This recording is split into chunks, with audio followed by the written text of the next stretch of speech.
बिस्मिल्लाहिर्रहमानिर्रहीम। Dear student, अस्सलाम वालेकुम। मैं हूं आपका फिजिक्स टीचर और आज हम डिस्कस करने जा रहे हैं chapter number 11 heat and thermodynamics. Dear student, ये एक इंपॉर्टेंट चैप्टर है, तो आइए इसके बारे में डिस्कशन करते हैं।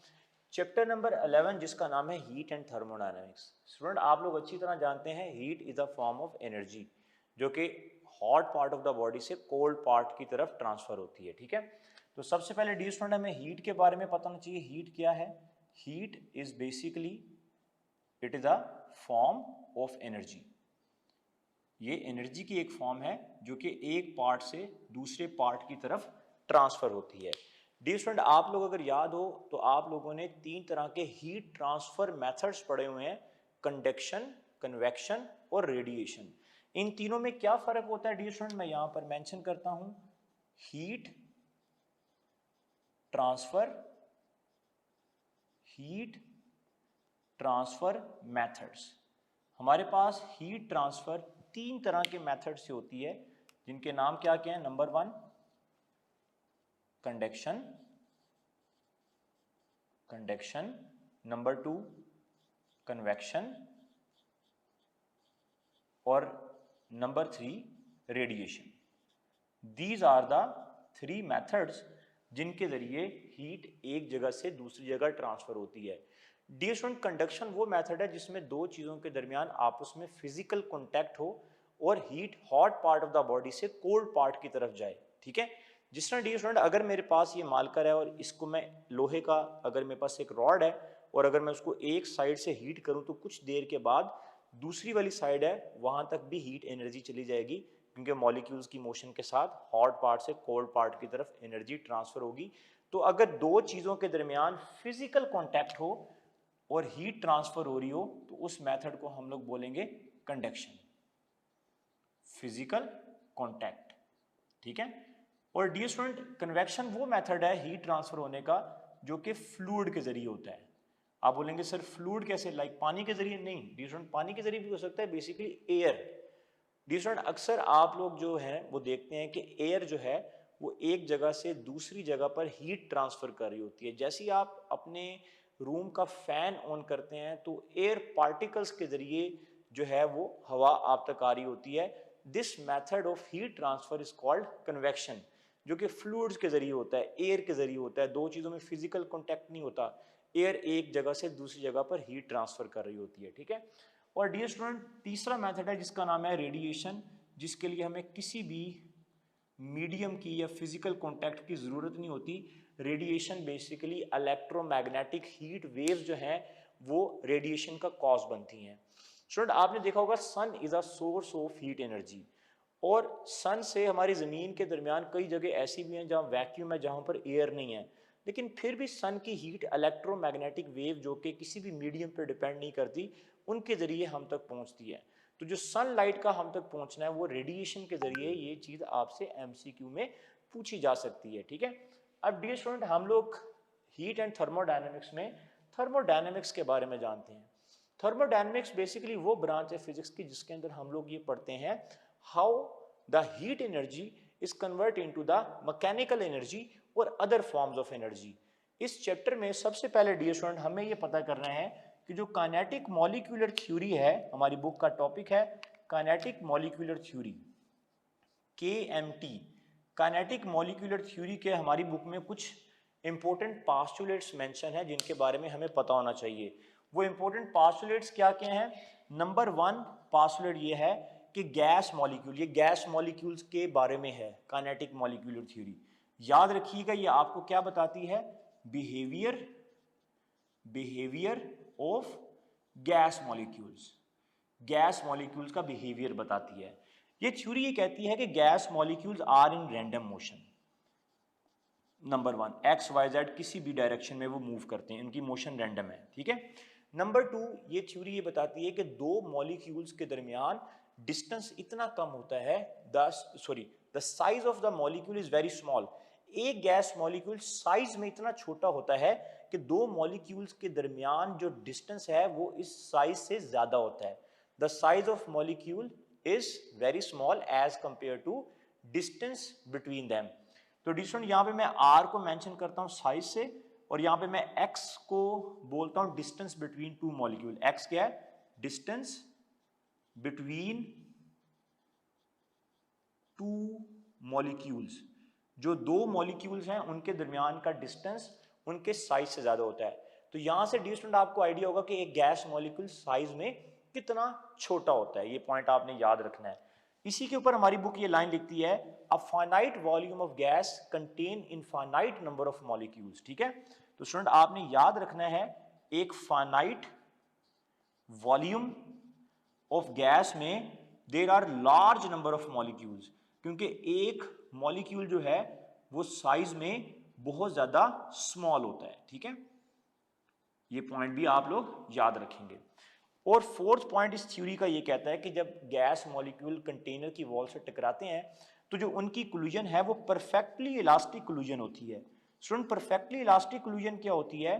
परफेक्टली इलास्टिक कोलिजन एक वो टाइप है कोलिजन की जिसके अंदर 100% काइनेटिक एनर्जी जो है वो कंजर्व रहती है, इन विच 100% काइनेटिक एनर्जी रिमेन्स कांस्टेंट और 100% काइनेटिक एनर्जी रिमेन्स कंजर्व, जिसमें 100% काइनेटिक एनर्जी की वैल्यू क्या रहती है? कांस्टेंट रहती है। ठीक है, और स्टूडेंट इस थ्योरी का लास्ट पॉइंट हमें ये कहता है कि दो गैस मॉलिक्यूल अगर पड़े, दोनों एक दूसरे पे कोई फोर्स नहीं लगाएंगे।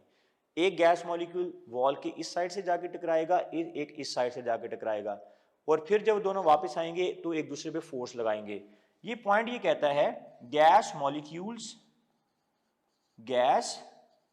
Molecules do not exert force on each other except during collision। दो गैस मॉलिक्यूल्स एक दूसरे पे कोई फोर्स नहीं लगाते, वो दोनों एक दूसरे पे फोर्स तभी लगाएंगे जब वो दोनों एक दूसरे से एक्सेप्ट ड्यूरिंग कोलिजन, जब दोनों कोलाइड होकर वापस आएंगे तो तभी वो दोनों एक दूसरे पे फोर्स एक्ट करेंगे। ठीक है स्टूडेंट, इसके बाद हम मेन टॉपिक की तरफ चलते हैं जिसका नाम है प्रेशर ऑफ गैस। जो एक गैस कंटेनर में इंक्लोज होती है वो वॉल के ऊपर एक प्रेशर एक्सर्ट करती है।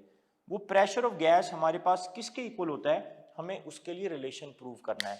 डियर स्टूडेंट, सपोज करें आपके पास एक XYZ कंटेनर है। लेट अस सपोज, मैं आपसे कहता हूं कि हमारे पास ये एक कंटेनर है जिसके अंदर हमने एक गैस को इनक्लोज किया हुआ है। दिस इज अ XYZ, कोई भी हमारे पास एक क्यूबिकल कंटेनर है।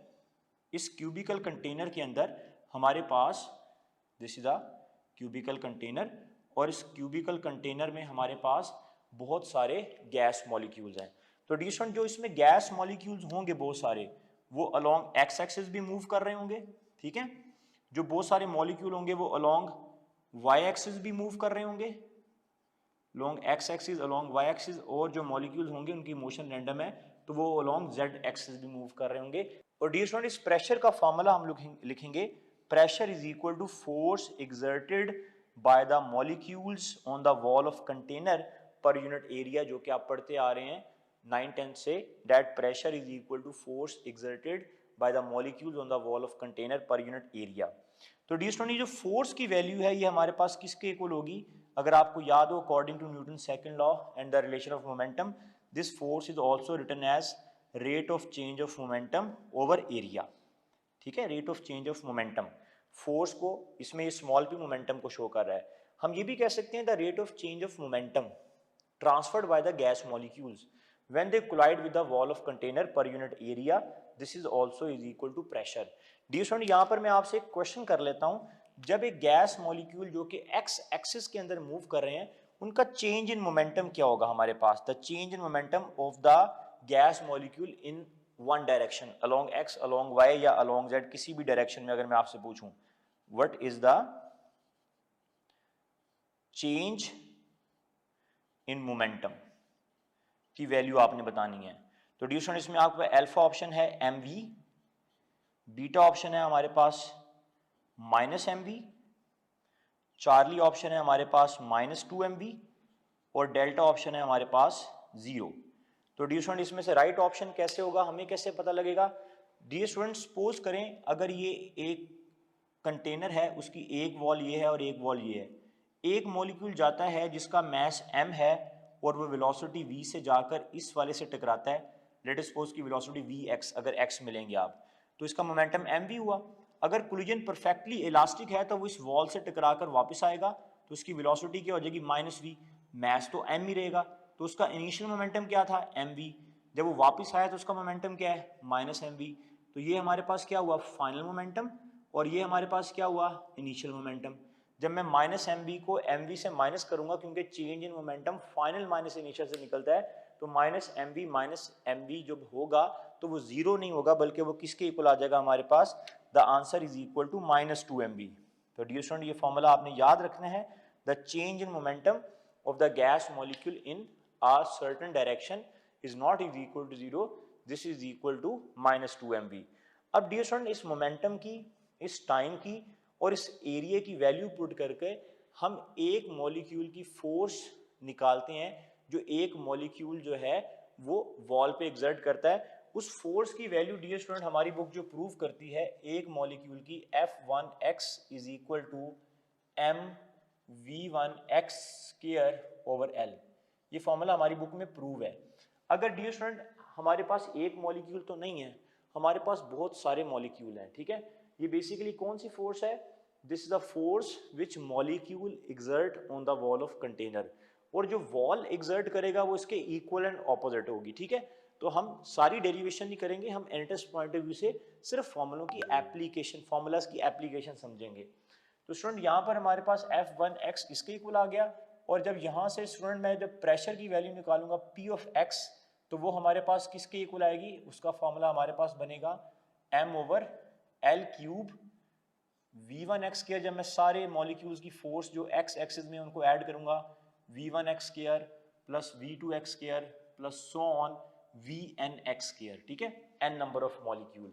स्टूडेंट अगर आप इस फॉर्मूले को ध्यान से देखें तो इस फॉर्मूले में ये m/l क्यूब है, और जो गैस मॉलिक्यूल्स की डेंसिटी है उसका फॉर्मूला होता है मास ओवर वॉल्यूम, mn/v। ये m क्या है, एक मॉलिक्यूल का मास multiply by number of molecules. तो अगर आप टोटल मास फाइंड करना चाहते हैं एक कंटेनर में कितने मॉलिक्यूल्स हैं, तो आपको क्या करना पड़ेगा, सिंगल मॉलिक्यूल के मास को नंबर ऑफ मॉलिक्यूल से मल्टीप्लाई करना पड़ेगा। तो स्टूडेंट यहाँ पर वॉल्यूम किसके इक्वल है, कंटेनर का, this is equal to l cube. l cube क्यों लिख रहा हूँ, अगर कंटेनर की हर साइड की लेंथ l है तो हमारे पास वॉल्यूम की जगह l क्यूब आ जाएगा। और स्टूडेंट इसी डेरिवेशन से अगर आप देखें तो ये वाला n इधर आके जब डिवाइड होगा तो हमारे पास density over n is equal to m/l cube आ जाएगा, और जब इस m/l क्यूब की जगह मैं रो ओवर n की वैल्यू पुट करूंगा तो स्टूडेंट हमारे पास P ऑफ x किसके इक्वल आएगा, तो डियर स्टूडेंट हमारे पास इस m/l क्यूब की जगह क्या आ जाएगा, रो डिवाइड बाय n, और स्टूडेंट यहाँ पर हमारे पास आ जाएगा v1x square plus v2x square plus so on. Student आपको ये बात बताता चलूं, जब सारे मॉलिक्यूल की speed total number of molecule से डिवाइड होगी तो ये वाला सारा फैक्टर जो है हमारे पास, this is called mean square speed, mean square speed. तो हमारे पास P ऑफ x का जो फॉर्मूला है, P of x is equal to rho v of x square. हमारे पास फॉर्मूला जो है स्टूडेंट वो कुछ यूं बन जाएगा, P of x is equal to rho v of x square. ये वाला सिंबल क्या शो कर रहा है कि अगर आप मीन स्क्वायर स्पीड निकालना चाहते हैं तो मीन स्क्वायर स्पीड आप कैसे निकालेंगे, आप तमाम मॉलिक्यूल की स्पीड का स्क्वायर लेके उनको टोटल नंबर ऑफ मॉलिक्यूल्स पे डिवाइड कर देंगे, this is called mean square speed. याद रखिएगा गैस मॉलिक्यूल की एवरेज वेलोसिटी जीरो होती है, वो जाएंगे टकरा कर वापस आएंगे तो उनकी डायरेक्शन रिवर्स होगी, तो एवरेज वेलोसिटी जीरो होगी। इसलिए हम गैस मॉलिक्यूल की स्पीड को या तो मीन स्क्वायर स्पीड से मेजर करते हैं या रूट मीन स्क्वायर स्पीड से मेजर करते हैं। और स्टूडेंट अगर आप root mean square speed find करना चाहते हैं इस फॉर्मूले से, तो VRMS आप कैसे फाइंड करेंगे, VRMS का फॉर्मूला है हमारे पास under root v1x square plus v2x square plus so on vnx square divide by n number of molecules. इस फॉर्मूले के जरिए आप root mean square speed calculate कर लेंगे। तो स्टूडेंट इस रिस्पेक्ट से ये हमारे पास px आया, यही वैल्यू हमारे पास पी वाई होगी, यही वैल्यू हमारे पास पी जेड होगी। तो डियर स्टूडेंट जब हम टोटल प्रेशर की वैल्यू निकालेंगे P of X is equal to P of Y is equal to P of Z, तो टोटल प्रेशर जब हम निकालेंगे वो हमारे पास आएगा रो डेंसिटी ओवर 3 और साथ में आएगा वी स्केयर। तो ये डेरिवेशन वाला पार्ट आप बुक से देख सकते हैं, मैं डायरेक्ट रिलेशन मेंशन कर रहा हूँ, rho by 3 into V square. Student ये वी स्केयर हमारे पास क्या है, this V square is the mean square speed, इसका फॉर्मूला ये मैंने मेंशन किया है, this V square is called mean square speed, इसको हम बोलेंगे मीन स्केयर स्पीड, ठीक है। और स्टूडेंट इसी के साथ आपने याद रखना है, अगर मैं इसके ऊपर हमारे पास अगर मैं यहाँ से वी स्केयर को अलग करूँ तो स्टूडेंट हमारे पास वी स्केयर किसके इक्वल आ जाएगा, इस एक्सप्रेशन के अकॉर्डिंग जो हमारे पास वी स्केयर की वैल्यू आएगी that is equal to 3p over रो।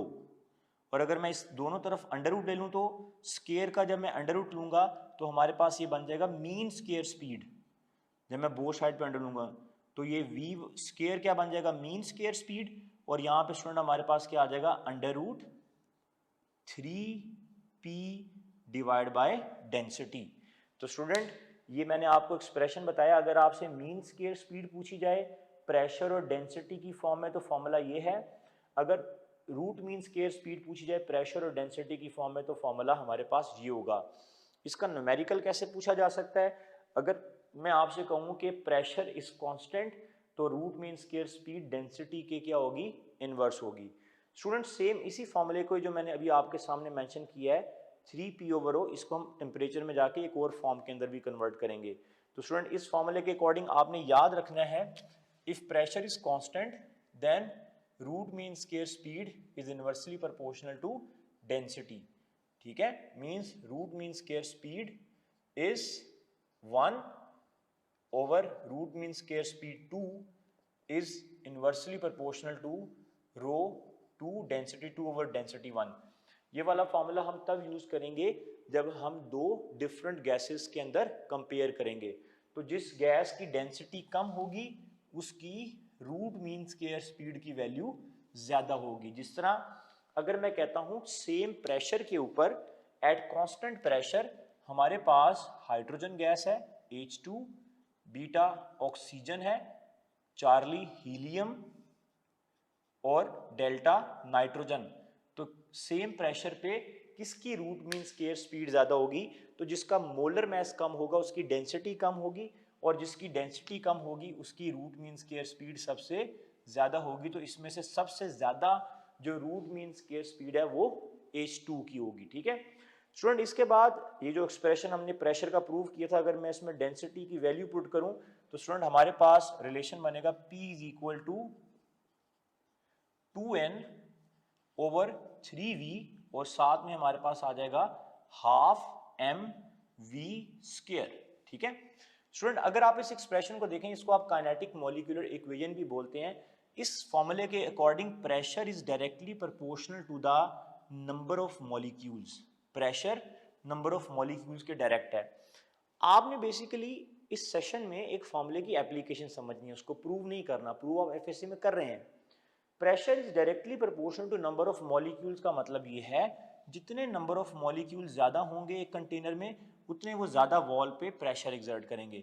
इस फॉर्मूले की सेकंड एप्लीकेशन ये है pressure is inversely proportional to volume, जो कि बॉयल्स लॉ है, keeping kinetic energy this half mv square is called kinetic energy translational, क्योंकि ये स्पेशल ब्रैकेट के अंदर लिखी हुई है, ये कोई आम काइनेटिक एनर्जी नहीं है students, this is called average translation kinetic energy. So pressure is inversely proportional to volume according to this expression, second result जो हमने निकाला। इसमें ये हाफ mv स्क्वायर क्या है, average translation kinetic energy. So pressure is equal directly proportional to average translation kinetic energy keeping all other factor remains constant. जितनी gas molecules की average translation kinetic energy ज्यादा होगी they will exert more pressure on the wall of container. Next student हमारे पास इसके बाद चलते हैं, अगर आप देखें तो pressure is directly proportional to v square, this v is called average speed, okay. अगर आप देखें तो इसमें ये वी स्क्वायर क्या है, मीन स्क्वायर स्पीड। मैं इस फॉर्मूले को यूं भी लिख सकता हूं, pressure is directly proportional to v m s, mean square speed. अगर मैं मीन स्क्वायर स्पीड को डबल करूंगा तो प्रेशर भी हमारे पास डबल हो जाएगा। By doubling the mean square speed pressure also becomes 2 times. जब मैं मीन स्क्वायर स्पीड को डबल करूंगा प्रेशर डबल होगा। आप बोलेंगे सर 4 टाइम नहीं होगा। स्टूडेंट देखें, जब मैं इस पूरे फैक्टर की बात करूंगा ना तो पूरा फैक्टर मीन स्क्वायर स्पीड है। मैंने v को डबल नहीं किया, मैंने v स्क्वायर के बाय 2 लिखा है, तो pressure will become 2 time not 4 time. अगर मेरा क्वेश्चन ये होता कि एवरेज स्पीड बिकम डबल, तो इधर 2 आता है, 2 का स्क्वायर 4 हो जाता, तो प्रेशर 4 टाइम हो जाता। तो आपने याद रखना है मीन स्क्वायर स्पीड को डबल करने से, अगर मैं मीन स्क्वायर स्पीड को पहले से क्या करूं 2 टाइम्स करूं, तो मीन स्क्वायर स्पीड को 2 टाइम्स करने से जो प्रेशर की वैल्यू है वो हमारे पास न्यू प्रेशर पहले से डबल हो जाएगा।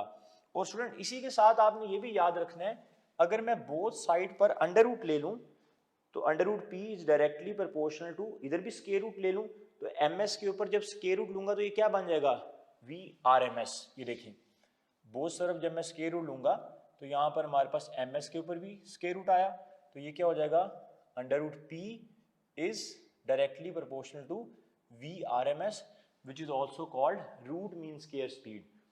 तो स्टूडेंट ये एक्सप्रेशन हमें ये कहता है कि जब हम रूट मीन स्क्वायर स्पीड को बढ़ाएंगे, रूट मीन स्क्वायर स्पीड, तो प्रेशर अंडर रूट के साथ बढ़ेगा। ये एक्सप्रेशन ये कहता है P1 over P2 is equal to Vms1 over Vms2, लेकिन ये एक्सप्रेशन हमें कुछ और बता रहा है कि अंडर रूट P का VRMS के साथ डायरेक्ट है। मतलब आप ये कह सकते हैं कि अकॉर्डिंग टू दिस एक्सप्रेशन हम ये मेंशन कर सकते हैं under root P1 over P2 is equal to VRMS1 over VRMS2। अब स्टूडेंट यहां से हमारे पास VRMS1 VRMS2। अब स्टूडेंट यहां से हमारे पास क्वेश्चन हमसे किस तरह पूछा जा सकता है। अगर स्टूडेंट मैं आपसे कहूं कि मैंने VRMS को डबल कर दिया पहले से, अगर VRMS को मैं पहले से डबल करूंगा 2 VRMS, तो यहां पर हमारे पास इसकी जगह 2 आ जाएगा, तो अंडर रूट पी किसके डायरेक्टली प्रोपोर्शनल होगा 2 के, यहाँ पे 2 आ गया। अब प्रेशर 2 टाइम नहीं हुआ, अगर आप देखें तो ये तो अंडर रूट पी है, इस अंडर रूट को खत्म करने के लिए मुझे बोथ साइड पे स्क्वायर लेना पड़ेगा, तो प्रेशर किसके इक्वल आएगा 4 टाइम्स के, जब मैं बोथ साइड पे स्क्वायर करूंगा। इसका मतलब स्टूडेंट ये है कि मैं आपको समझाना चाहता हूं जब आप VRMS को डबल करते हैं तो प्रेशर डबल नहीं होता, बल्कि प्रेशर क्या होता है 4 टाइम्स। जब आप मीन स्क्वायर को डबल करते हैं तो प्रेशर 2 टाइम्स होता है। These 2 are very important points जो कि आप लोगों ने याद रखने और भूलने नहीं है कि VRMS को डबल करने से प्रेशर पे क्या फर्क पड़ेगा और VRMS को डबल करने से क्या फर्क पड़ेगा प्रेशर के ऊपर। स्टूडेंट इसी टॉपिक से रेलिवेंट आपसे एक MCQ पूछ सकता हूं मैं, वो MCQ ये है, अगर हमारे पास एक गैस का प्रेशर 200 atm है और उसकी जो एवरेज ट्रांसलेशनल काइनेटिक एनर्जी है वो 300 जूल है, ठीक है। If average speed become double, अगर मैं उसकी एवरेज स्पीड को, if it's average speed become, अगर मैं उसकी एवरेज स्पीड को पहले से क्या कर दूं become double, then what will be the new pressure. तो न्यू प्रेशर क्या होगा, आपके पास ऑप्शन है स्टूडेंट, ऑप्शन ए है हमारे पास 600 atm, ठीक है, बीटा ऑप्शन है हमारे पास 800 atm, चार्ली ऑप्शन है हमारे पास 700 atm एटमॉस्फेयर, और डेल्टा ऑप्शन है हमारे पास 1000 atm। अब डी स्टूडेंट हमें कैसे पता लगेगा कि 200 एटमॉस्फेयर प्रेशर और उसकी काइनेटिक एनर्जी 300 जूल है गैस मॉलिक्यूल की, एवरेज स्पीड को डबल करने से प्रेशर के ऊपर क्या फर्क पड़ेगा। तो स्टूडेंट पहले ये देखते हैं कि एवरेज स्पीड को डबल करने से, अगर आप देखें क्वेश्चन में, तो जब मैं एवरेज स्पीड को डबल करूंगा तो इसमें ये v वाला फैक्टर क्या है एवरेज स्पीड, जब मैं इसकी जगह 2 लिखूंगा 2, तो 2 का स्क्वायर क्या होगा 4, क्योंकि एवरेज स्पीड वही मीनिंग देती है जो रूट मीन स्क्वायर स्पीड देती है। VMS मीन स्क्वायर एक अलग चीज है और रूट मीन स्क्वायर को आप एवरेज स्पीड भी कह सकते हैं। तो जब मैं इस v को डबल करूंगा, सिर्फ v को, एवरेज स्पीड, उसने मीन स्क्वायर नहीं लिखा, सिर्फ एवरेज स्पीड बोला है, जब मैं इस एवरेज स्पीड को डबल करूंगा तो 2 का स्क्वायर क्या आ जाएगा 4 and pressure will become 4 times. तो अगर प्रेशर पहले से 4 टाइम्स बढ़ेगा स्टूडेंट, तो इसका मतलब क्या है 4p हो जाएगा प्रेशर। तो पहले प्रेशर क्या है स्टूडेंट हमारे पास 200, तो 4 इंटू 200 हमारे पास क्या आ जाएगा, दिस इज इक्वल टू 800। तो स्टूडेंट हमारे पास यहाँ पे राइट ऑप्शन क्या आएगी, beta 800 atmosphere. So this is also a very important point जो कि आप लोगों ने याद रखना है। डी स्टूडेंट इसी को हम आगे प्रोसीड करते हैं और स्टूडेंट मैं आपको ये बताता हूं कि what is the interpretation of temperature. Interpretation of temperature इसी काइनेटिक मॉलिक्यूलर थ्योरी के रेफरेंस से हमने टेम्परेचर का रिलेशन बनाना है। आप बोलेंगे सर वो कैसे बनाएंगे। स्टूडेंट अगर आप देखें तो आप लोग ये बात अच्छी तरह पढ़ चुके हैं in general gas equation that PV is equal to nRT। PV is equal to nRT जिसमें R जनरल गैस कांस्टेंट है। ये एक्सप्रेशन इटसेल्फ आपको बहुत सारे फॉर्मूले बता रहा है।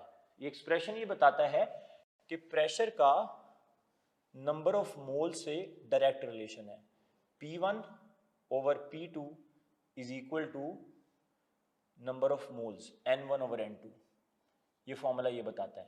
ये फॉर्मूला ये बताता है कि V1 over V2 is equal to N1 over N2 which is called Avogadro's law. ठीक है, ये फॉर्मूला डियर स्टूडेंट आपको ये बताता है कि प्रेशर वॉल्यूम के साथ इन्वर्स है, जो मैंने यहां पर बताया था P1 over P2 is equal to V2 by V1। Pressure volume के इन्वर्स है। जब हम दो गैसेस का कंपैरिजन करेंगे तो उनकी रेशियो इन्वर्स आएंगी। ये फॉर्मूला ये बताता है कि प्रेशर टेम्परेचर के डायरेक्ट है by keeping all other factor remains constant. अगर हम दो चीजों का कंपेयर करें P1 over P2 is equal to T1 over T2। ठीक है, अब स्टूडेंट अगर आप देखें तो PV is equal to nRT है और इसमें ये n क्या है, नंबर ऑफ मोल्स, और नंबर ऑफ मोल किसके इक्वल है, number of molecules over Avogadro number. ठीक है, जब मैं इस n की जगह ये वैल्यू पुट करूंगा तो R ओवर Na हमारे पास क्या बन जाएगा, R ओवर Na की वैल्यू जो है वो हमारे पास n एज इट इज आ जाएगा और R ओवर Na की वैल्यू बोल्ट्जमैन कांस्टेंट के इक्वल आएगी। This K is called Boltzmann constant, जिसकी वैल्यू हम कैसे फाइंड करेंगे, जिसकी वैल्यू हमारे पास इज इक्वल टू होगी R ओवर Na की।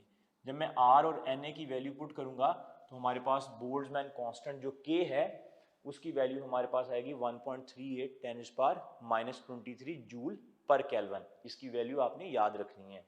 तो स्टूडेंट हमारे पास ये देखें दो जनरल गैस इक्वेशन है, एक नंबर ऑफ मोल्स की फॉर्म में और एक इसमें कैपिटल है नंबर ऑफ मॉलिक्यूल्स है।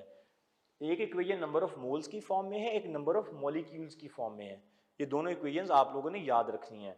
अगर नंबर ऑफ मॉलिक्यूल्स की बात करेगा तो ये वाली इक्वेशन यूज होगी और नंबर ऑफ मोल्स की बात करेगा तो ऊपर वाली इक्वेशन यूज होगी। जब मैं इस PV is equal to NKT को, इस V को इधर लेके आऊंगा और इधर भी PV हो जाएगा। जब मैं इस PV is equal to 2N half mv square को उस PV से कंपेयर करूंगा तो डी स्टूडेंट हम टेम्परेचर का रिलेशन प्रूव करेंगे जो हमारे पास आएगा 2/3K into average translational kinetic energy. ये रिलेशन हम इसको और इसको कंपेयर करने से प्रूव करेंगे। अब इस एक्सप्रेशन की भी एप्लीकेशन देखते हैं। इस एक्सप्रेशन के according temperature is also directly proportional to average translational kinetic energy. मतलब जितनी गैस मॉलिक्यूल्स की एवरेज ट्रांसलेशन काइनेटिक एनर्जी ज्यादा होगी उनका टेम्परेचर ज्यादा होगा। मतलब एवरेज ट्रांसलेशन काइनेटिक एनर्जी के ज्यादा होने से वो आपस में ज्यादा कोलाइड होंगे जिसकी वजह से उनका टेम्परेचर इंक्रीज हो जाएगा due to friction. Okay student number 2 ये फॉर्मूला ये कहता है kinetic energy equal to half mv square. ये बात आप अच्छी तरह जानते हैं, this is average translation kinetic energy. अगर ये हाफ mv स्क्वायर है तो temperature is directly proportional to v square और बोथ साइड पे मैं स्क्वायर रूट लूंगा तो यहाँ पर क्या आ जाएगा अंडर रूट t और v स्क्वायर का स्क्वायर रूट क्या बन जाएगा v/RMS। तो डी स्टूडेंट यहाँ पर भी वही सेम रिलेशन फॉलो हो रहा है जो प्रेशर का v स्क्वायर और प्रेशर का v/RMS के साथ था। अगर मैं मीन स्क्वायर को डबल करूंगा इस पूरे फैक्टर को तो टेम्परेचर डबल हो जाएगा, क्योंकि मैंने v को डबल नहीं किया, पूरे फैक्टर ms को डबल किया। ठीक है, इसको आप यूं भी लिख सकते हैं temperature is equal to temperature directly proportional to Vms। तो जब मैं Vms को डबल करूंगा तो टेम्परेचर ऑल्सो बिकम 2 टाइम्स, और जब मैं V/RMS को डबल करूंगा, जब मैं V/RMS को डबल करूंगा तो इधर 2 आएगा और इधर अंडर रूट t होगा। तो स्क्वायर लूंगा तो टेम्परेचर हमारे पास क्या हो जाएगा 4 टाइम, जिस तरह यहाँ पर हमारे पास प्रेशर 4 टाइम हुआ था।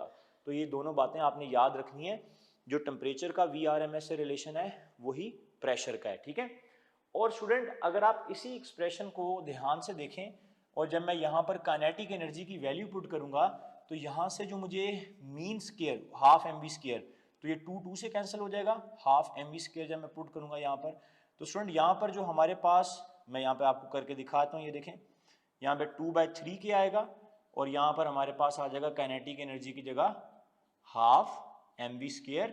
तो स्टूडेंट ये वाला 2 से क्या हो जाएगा कैंसिल, और यहाँ से जब हम v² निकालेंगे तो वो कितना आएगा, date is equal to 3kT/2।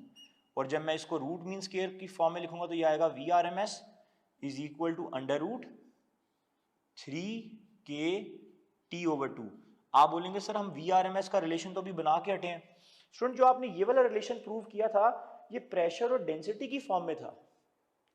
जो आपने ये वाला रिलेशन प्रूव किया अभी, इसमें 3kT ओवर, यहाँ पर 2 नहीं आएगा, यहाँ पर m आएगा, 3kT और ये m डिवाइड में आ जाएगा, ठीक है, यहाँ पर भी m आ जाएगा, ओके, 3kT/m। जो ये वाला रिलेशन आपने प्रूव किया ये टेम्परेचर की फॉर्म में है, वो डेंसिटी और प्रेशर की फॉर्म में था। इसी एक्सप्रेशन को आप जनरल गैस कांस्टेंट के जरिए ये भी कह सकते हैं that VRMS is directly proportional to is equal to 3RT/मोलर मास, जिसकी केमिस्ट्री में डेरिवेशन है।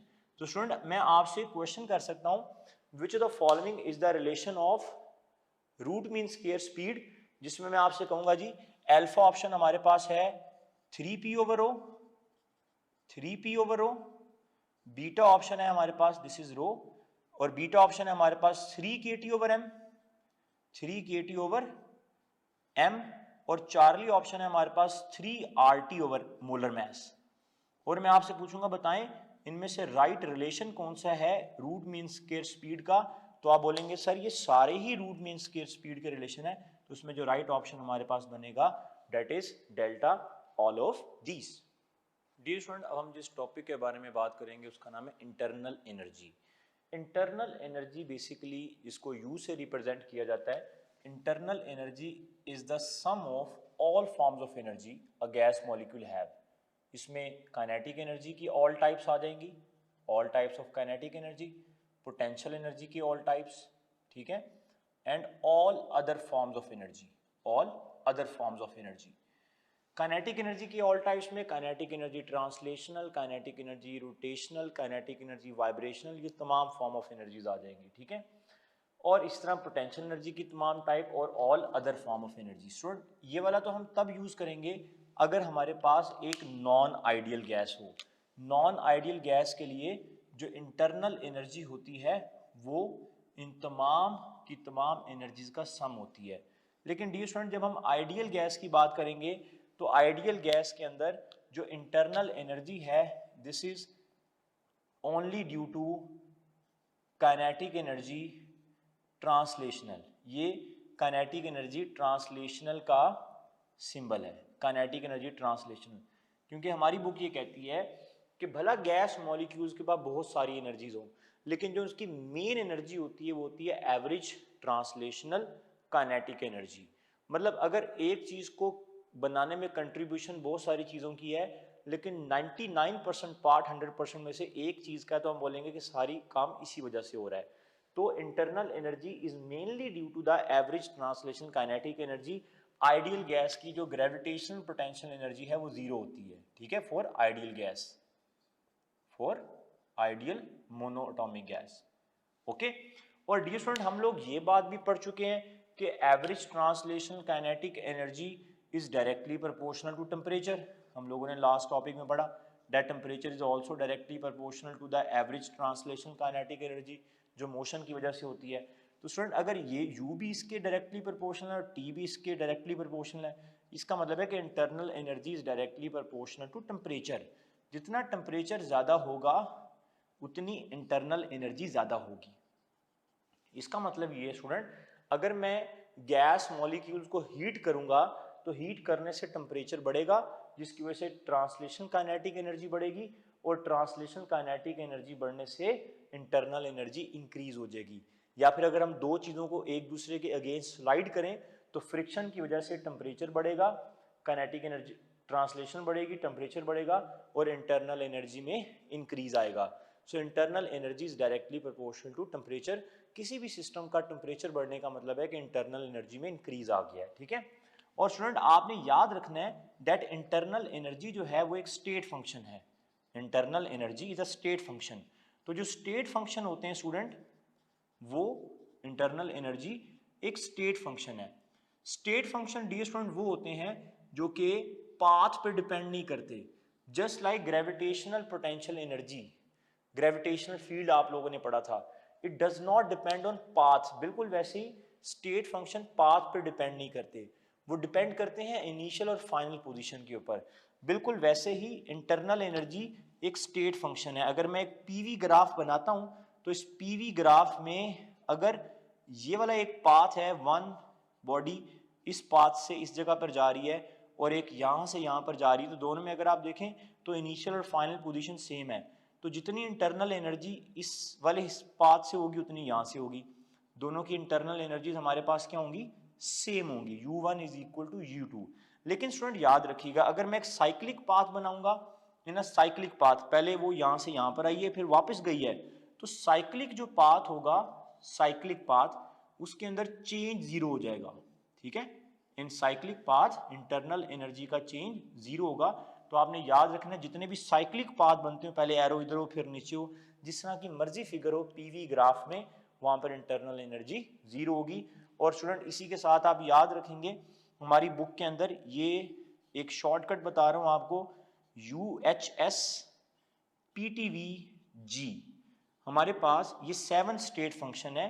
इसमें U क्या है, इंटरनल एनर्जी, ये H क्या है, एंथैल्पी, S क्या है, एंट्रोपी, P क्या है, pressure, T temperature, V volume और G गिब्स फ्री एनर्जी।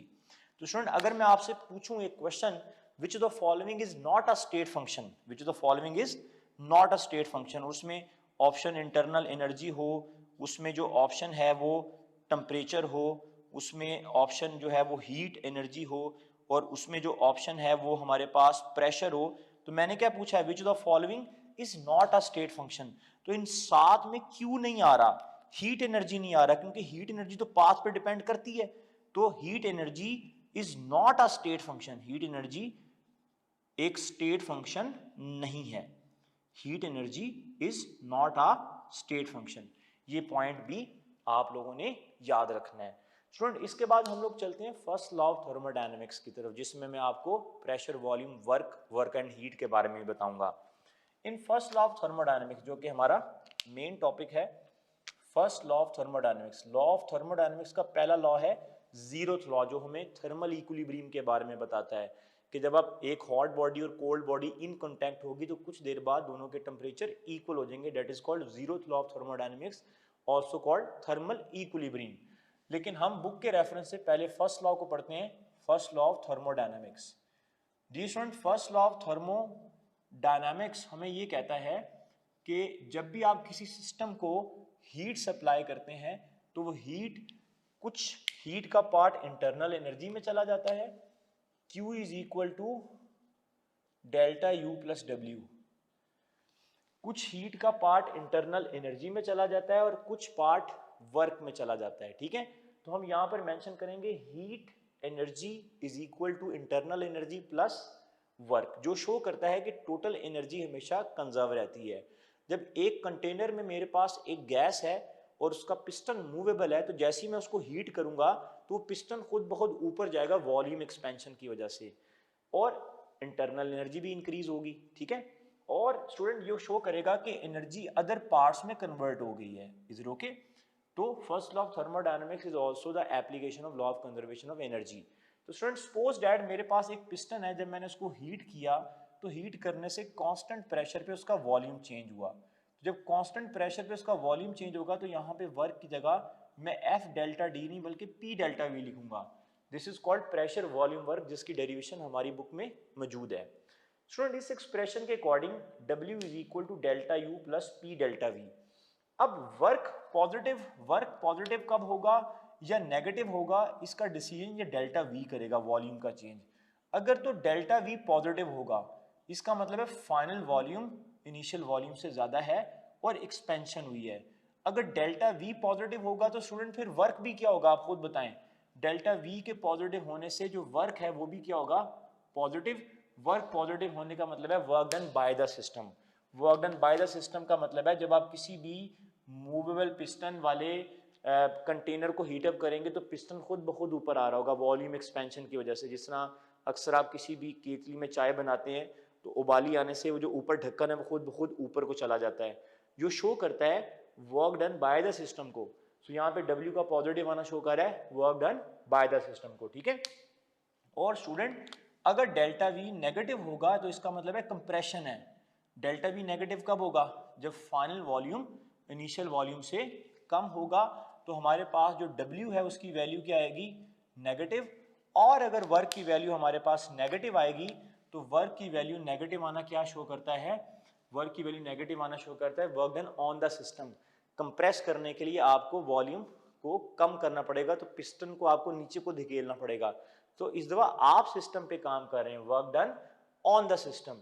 तो वर्क पॉजिटिव और नेगेटिव कब होता है आपने याद रखना है स्टूडेंट। इसी तरह आपने ये भी याद रखना है, अगर हमारे पास एक सिस्टम है, if this is a system, और अगर हम सिस्टम को हीट सप्लाई कर रहे हैं तो Q is taken as positive, और अगर सिस्टम हीट को रिजेक्ट कर रहा है तो Q is taken as negative.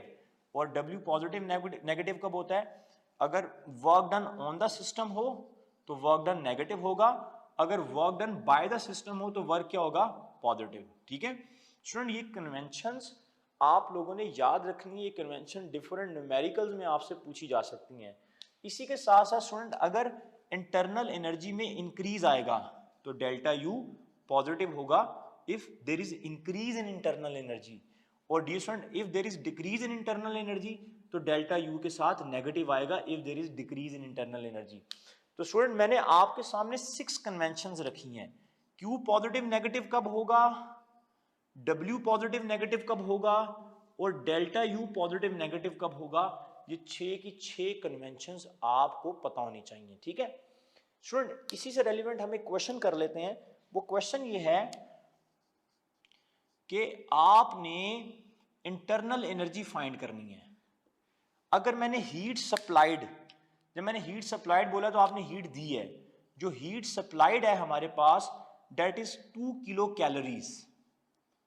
Eight the same time system does 500 joule of work, then what is the value of internal energy. Dear student हमारे पास alpha option है जिसमें मैं मेंशन करता हूं 8400 जूल इंटरनल एनर्जी होगी, बीटा ऑप्शन है जिसमें मैं लिखता हूं 7900 जूल होगी इंटरनल एनर्जी, और यहां पे मैं लिखता हूं हमारे पास 8700 जूल होगी इंटरनल एनर्जी, और डेल्टा ऑप्शन है 5000 जूल इंटरनल एनर्जी होगी। तो स्टूडेंट अगर आप देखें तो मैंने आपसे बोला आपने डेल्टा U फाइंड करना है, Q 2 किलो कैलोरी है और वर्क 500 जूल है। तो स्टूडेंट ये हम कैसे फाइंड करेंगे? अगर आप इस फॉर्मूले में देखें तो डेल्टा U फाइंड करना है, और दोनों की कन्वेंशन में heat work done by the system ये भी पॉजिटिव और हीट सप्लाइड ये भी पॉजिटिव, ठीक है। तो अगर दोनों पॉजिटिव है तो ये W इधर आके माइनस हो जाएगा, और डेल्टा U हमारे पास किसके इक्वल आएगा? Q माइनस W के। अब Q हमारे पास 2 किलो कैलोरी है, किलो की जगह आ जाएगा 10⁻³ और एक कैलोरी में हमारे पास 4.184 जूल होते हैं, ठीक है कैलोरी, एक कैलोरी में इतने जूल होते हैं। और स्टूडेंट इसको माइनस किससे कर देंगे? 500 से। तो स्टूडेंट हमारे पास ये 2000 है, 2000 तकरीबन अगर 4.184 से अगर मैं 2000 को करूंगा मल्टीप्लाई तो हमारे पास 8400 के करीब आंसर आएगा, और जब मैं इसको 500 से माइनस करूंगा तो हमारा आंसर 79,000 जूल के करीब करीब आएगा। तो स्टूडेंट यहाँ पर जो हमारे पास ऑप्शन आएगा डेट इज 79,000 जूल। स्टूडेंट इसी तरह कई क्वेश्चन आपके पास हैं जिसमें आपसे कहा जाएगा heat is rejected, work is done on the system. तो अगर ऐसा स्टेटमेंट आ जाए तो इसका मतलब है Q भी नेगेटिव है और W भी नेगेटिव है, ठीक है। तो आपने इसमें कन्वेंशन बेस्ड क्वेश्चन की ज़्यादा प्रैक्टिस करनी, ये आपसे पूछे जा सकते हैं, ठीक है। और वर्क का फॉर्मूला याद रखना है that is P delta V, okay student. इसके बाद हम लोग चलते हैं फर्स्ट लॉ ऑफ थर्मोडायनेमिक्स के ऊपर। हमारी बुक के अंदर कुछ प्रोसेसेस मेंशन है, उन प्रोसेसेस को मैं आप एक टेबल के जरिए आपको समझाने की कोशिश करता हूँ। वो प्रोसेस हमारे पास कौन कौन से हैं? प्रोसेस नंबर 1 हमारे पास जो प्रोसेस गिवन है that is isothermal process, isothermal, adiabatic process, adiabatic process, isobaric process, isochoric process, isochoric process. ठीक है, अब स्टूडेंट मैंने क्या करना है, मैंने इन प्रोसेस को सबसे पहले इन टर्म ऑफ फर्स्ट लॉ लिखना है, इन टर्म ऑफ फर्स्ट लॉ, और मुझे पता होना चाहिए इन प्रोसेस की कंडीशंस क्या हैं, ये प्रोसेस कब कब होते हैं। ठीक है, और ये जो प्रोसेस है आइसोथर्मल वगैरह, ये किस इक्वेशन को या किस फॉर्मूले को ओबे करते हैं, इक्वेशन और फॉर्मूला। ठीक है, process, first law, condition, equation, और लास्ट में हम इनके ग्राफ की बात करेंगे। ओके, तो dear student, first law of thermodynamics की कंडीशन है कि फर्स्ट लॉ तब अप्लाई होगा जब टेम्परेचर क्या होगा, कांस्टेंट, और जब टेम्परेचर कांस्टेंट होगा तो चेंज इन टेम्परेचर क्या होगा, जीरो। जब चेंज इन टेम्परेचर जीरो होगा तो चेंज इन इंटरनल एनर्जी भी हमारे पास जीरो होगा, क्योंकि हम पढ़ के हटे हैं इंटरनल एनर्जी का, internal energy is directly proportional to temperature. ठीक है, अब स्टूडेंट जब मैं इसको फर्स्ट लॉ की फॉर्म में लिखूंगा तो स्टूडेंट फर्स्ट लॉ हमारे पास किसके इक्वल है, Q is equal to delta U plus W. अब इसमें कांस्टेंट टेम्परेचर के ऊपर डेल्टा यू जीरो हो गया है, अब जब डेल्टा यू जीरो होगा तो हमारे पास Q किसके इक्वल आ जाएगा, W, Q is equal to W. तो ये मैंने क्या लिखा है, first law in term of isothermal process की equation Q is equal W है, that all the heat energy convert into the work and delta U is equal to zero. और student इसकी इक्वेशन क्या बनेगी, अगर हम बॉयल्स लॉ को देखें, अगर हम जनरल गैस इक्वेशन को देखें, PV is equal to nRT, तो इसमें n number of mole constant है, R कांस्टेंट है, और T भी क्या है, कांस्टेंट आइसोथर्मल प्रोसेस में। तो pressure volume is equal to constant means pressure inversely proportional to volume. PV constant मतलब वॉल्यूम इधर आके इनवर्स में आ जाएगा। तो स्टूडेंट जब मैं इसका PV ग्राफ बनाऊंगा तो इसका प्रेशर वॉल्यूम ग्राफ हमारे पास कैसा आएगा, इसका प्रेशर वॉल्यूम ग्राफ हमारे पास यूं आएगा, inverse, pressure is inversely proportional to volume, और इसको हम बोलेंगे दिस इज कॉल्ड आइसोथर्म। ठीक है स्टूडेंट, एडियाबैटिक प्रोसेस की कंडीशन क्या है, एडियाबैटिक प्रोसेस होता है जिन विच नो हीट एंटर और लीव फ्रॉम द सिस्टम। इतना रैपिड फिनोमिना होता है कि टेम्परेचर चेंज होता है लेकिन हीट एंटर और लीव नहीं होती। ठीक है, उसको हम बोलते हैं एडियाबैटिक प्रोसेस। तो स्टूडेंट जब मैं फर्स्ट लॉ में Q की जगह जीरो लिखूंगा तो यहाँ पर Q की जगह क्या आ जाएगा, जीरो, यहाँ पर आ जाएगा डेल्टा यू प्लस डब्ल्यू। जब ये डेल्टा यू इधर आएगा तो क्या आएगा, minus delta U is equal W, और जब ये डब्ल्यू इधर आएगा तो क्या आएगा, minus W is equal to delta U. तो स्टूडेंट आप देख सकते हैं हमारे पास एडियाबैटिक प्रोसेस के दो फॉर्मूले हमारे पास बने, एक ये वाला and second one is this. Student अगर आप इसमें देखें, इसमें वर्क पॉजिटिव है और इसमें वर्क नेगेटिव है, तो जिसमें वर्क पॉजिटिव है वो एडियाबैटिक एक्सपेंशन है, वॉल्यूम इंक्रीज हो रहा है, जिसमें वर्क नेगेटिव है वो एडियाबैटिक कंप्रेशन है। एडियाबैटिक एक्सपेंशन की इक्वेशन ये है और एडियाबैटिक कंप्रेशन की इक्वेशन ये है।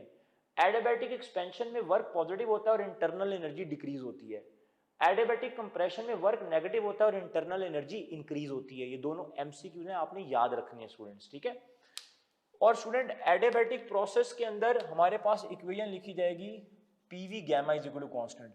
अभी भी प्रेशर वॉल्यूम के इनवर्स है लेकिन टेम्परेचर कांस्टेंट नहीं, तो ये गैमा वाला फैक्टर जिसकी वैल्यू हमारे पास होती है CP over CV, molar specific heat at constant pressure over molar specific heat at constant volume. और स्टूडेंट इसमें जो हमारे पास PV कर्व बनती है वो कुछ इस तरह होती है, इसमें ग्राफ शार्पली नीचे आता है क्योंकि ये एक रैपिड फिनोमेना है। रैपिड फिनोमेना, ऊपर वाला स्लो प्रोसेस है, और जब नो हीट एंटर और लीव होगी तो एक rapid phenomena, rapid burst of the tyre, तो हवा निकलती है बड़ी रैपिडली, तो ये एडियाबैटिक प्रोसेस है।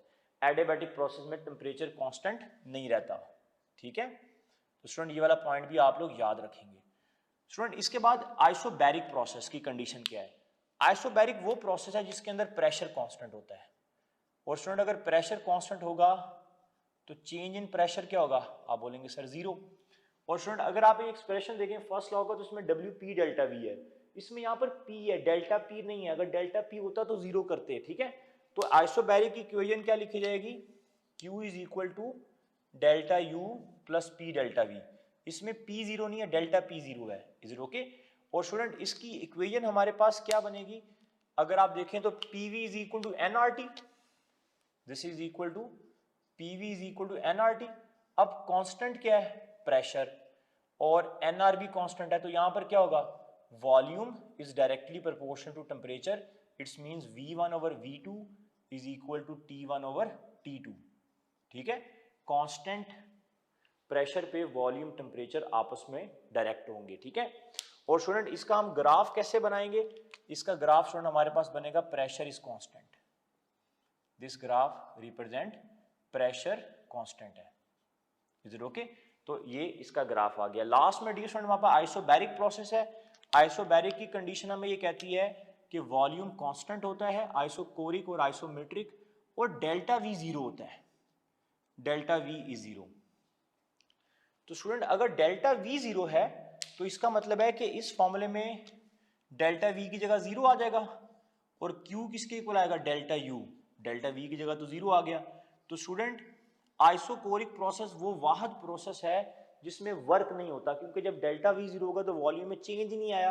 अगर वॉल्यूम में चेंज ही नहीं है इसका मतलब है वर्क हमारे पास जीरो है।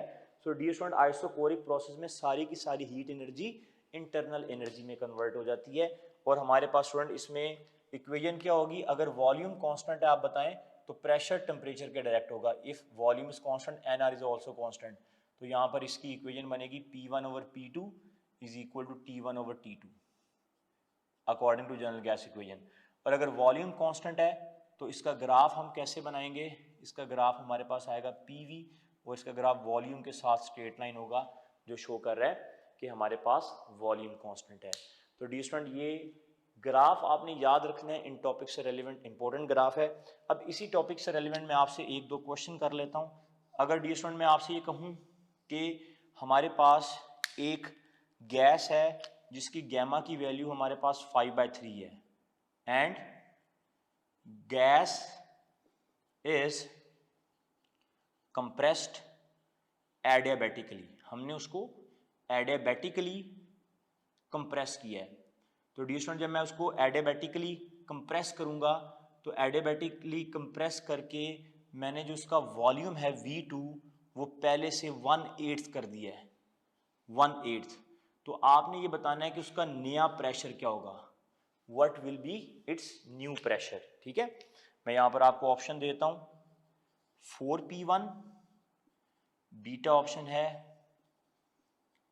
3P1, चार्ली ऑप्शन है 32P1, ठीक है, और डेल्टा ऑप्शन है आपके पास 64P1।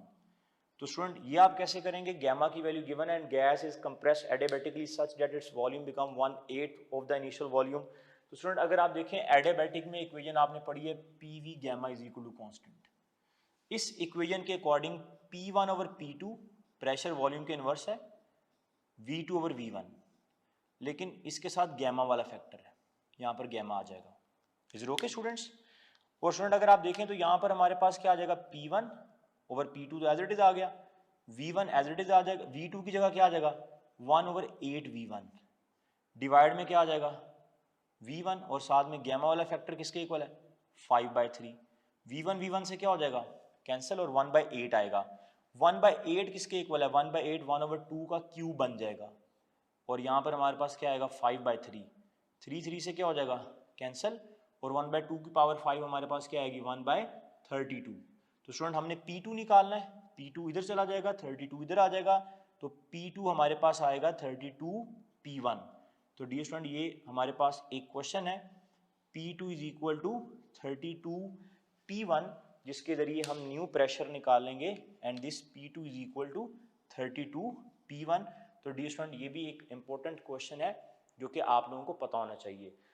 इसी तरह डियर स्टूडेंट मैं यहाँ से आपसे और भी क्वेश्चन कर सकता हूँ। अगर मैं आपसे क्वेश्चन ये करूँ कि वॉल्यूम के बढ़ने से यहाँ पर टेम्परेचर है, यहाँ पर वॉल्यूम है, और यहाँ पर दो मेरे पास ग्राफ हैं 1 और 2, तो इस ग्राफ को आपने देख के बताना है कि प्रेशर P1 P2 से बड़ा होगा या P2 P1 से बड़ा होगा। तो स्टूडेंट ये आप कैसे पता करेंगे? इसके लिए आपको स्लोप देखनी पड़ेगी, T ओवर V। स्टूडेंट अगर आप देखें PV is equal to NRT में PV V इधर आ जाएगा, तो T ओवर V किसके डायरेक्ट होगा? T over V is directly proportional to P, क्योंकि NR तो कांस्टेंट है, V इधर आ गया तो T over V directly proportional to P हो जाएगा।